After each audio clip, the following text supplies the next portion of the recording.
Hello there, this is Bick Benedict. We're playing Rise of the Tomb Raider on PC on Survivor difficulty. This is my guide and walkthrough for the aforementioned title and difficulty.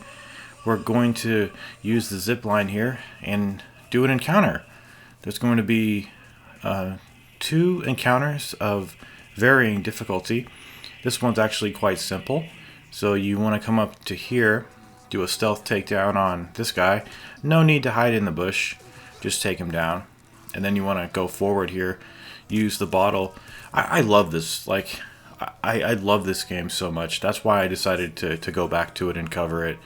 It's the perfect confluence of stealth and gunplay and puzzles in the form of the tombs.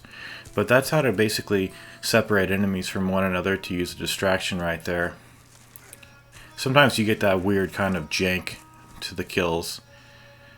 But I just released the pilot episode for my new series, which is called Will I Hate It? And I wanted to talk about that a little bit after we discuss this part here. So you want to come up here, take this guy out. You notice that it does that because we weren't completely behind him, but it still was a quiet kill. So the next thing you do is you head on over here, grab a bottle for yourself, and then go behind this bush. And what we want is the black guy to hear this. Sometimes it's a different character, but it's normally this guy here. So you want to cause a distraction and make him go investigate it, and then head to the left of that KNRB0, and after that take this guy out, and then you want to double back the way you came and go ahead and take this guy out. And then there's going to be one more guy doing something over there. We'll take him out. And then there's going to be one guy left if you don't make noise. Two guys left if the next guy sees you. So they spawn an additional enemy. But what you want to do is you want to sprint up here and stop sprinting at about right here. Not because he can hear you, but because you don't know what he's going to do. Normally he will do this. A little close of a call right there. We've got good old Dennis Carter commenting. A lot of good folks wrote in for the pilot episode. I knew the pilot had to be strong, just like the pilot for Millennium when it came out. It had to be groundbreaking. It had to be throwing the rug out of everybody so that they wouldn't know what was coming. It had to be something completely unexpected, and it had to be strong. So I think that I met those requirements. It has to be that way with a pilot, you guys. It can't be something that people can see coming. You have to completely shock people. And I think I did a really good job with it. And I see a lot of potential. I see some potential dangers, though, too. But I definitely see a lot of potential with, the sheer amount of games that I could possibly cover. Hell, I could even cover first-person games if I wanted to. I could go in there and change my channel about page just slightly to reflect the fact that while I only cover third person, I do cover first person and other ventures or something along those lines, or even not. Maybe just say nothing about it. Because whose business is it really? But I did want to thank everybody who was writing in. There's been a lot of people writing in tonight for the pilot. But when I say there's some dangers with it, I do think there are dangers of oversaturating the content on my channel's marketplace. So what I'm going to do is refrain myself from posting too many episodes right away. Make people thirsty for more so that they keep wanting to come back. And I have a great idea about the season 1's finale too. I have a great idea. And again, I would tell you, but then that would ruin the surprise. And again, you guys can't see it coming, or it won't be a surprise and it won't be shocking. Anyway, so you take this guy down. Take this guy down. He has a different kind of posture. That guy is slumped over right there. And then I wanted to point out the fact that Laura doesn't mantle up, which is perfect, because if she did, then that guy might see me. I know he won't see me, but it is nice to be able to control that in a game that does a lot of things for you anyway. So at this point, you can either jump down or you can cause a distraction from up here. I like to do the latter. Shoot an arrow over to there. You might need to shoot it a bit closer though, so it's within their hearing range.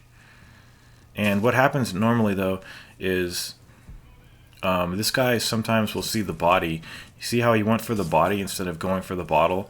Some people will count that as a failure. I don't though, because it did say stealthy.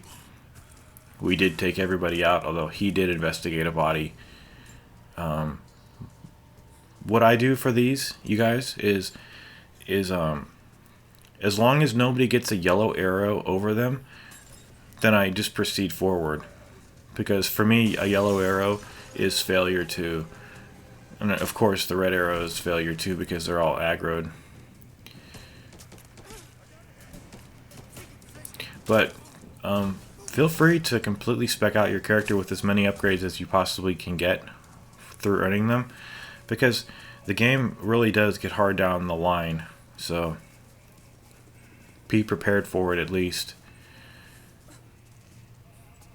Okay, so we're going to come up here. I don't think I have enough wood to enkindle this fire. But I'm trying to think which days I should release the new series. I'm really excited. Like, for the first time in a fucking long time, I'm excited about my channel. And some people were, I think Sonos Seville was asking, he never thought Dark Souls would be the first episode. That's the reason, dude. It had to be something that nobody would think would be the first episode. And why did I choose that aside from that reason? Because it's a game that people, I think, would want to see me play. And it's a popular game. You know, you can build a whole channel just with Dark Souls. So, anyway, there's going to be a crossfade over here. And what you want to do at this point is to take down the 5 repeaters that he asks you to take down for him. So, I've done that in the edit. And then we're going to move forward over here. There is one tomb that you can participate in over here. I won't be showing the locations, but you definitely want to give yourself the most abilities that you possibly can. So keep on coming up to where we need to go, and we don't have much left. You see the optional tomb right there to the right? It requires you to have the recurve bow, which we won't get until the next chapter. So that's why I said in the last video, or one of the last videos, that it's not going to be possible to do the tombs because of the fact that you need to have other items to actually go in there and get them. You know, do the tombs, I should say.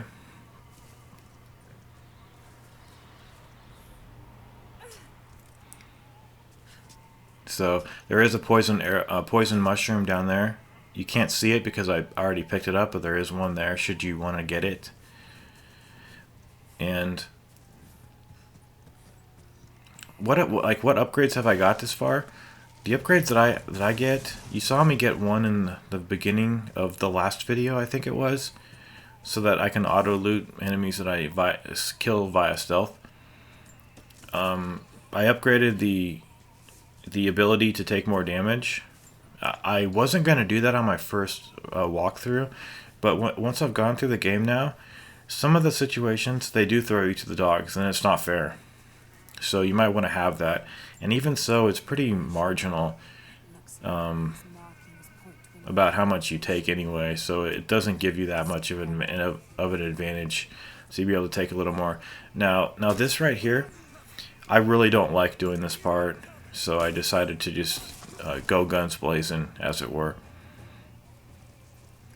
And I would suggest that your first purchase from the supply shack, I would probably get the rope ascender so that you can go faster on the ropes. It's up to you though.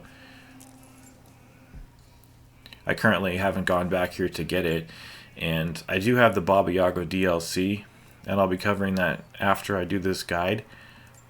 And after I've gone through all the tombs, got everything, made myself into a walking tank.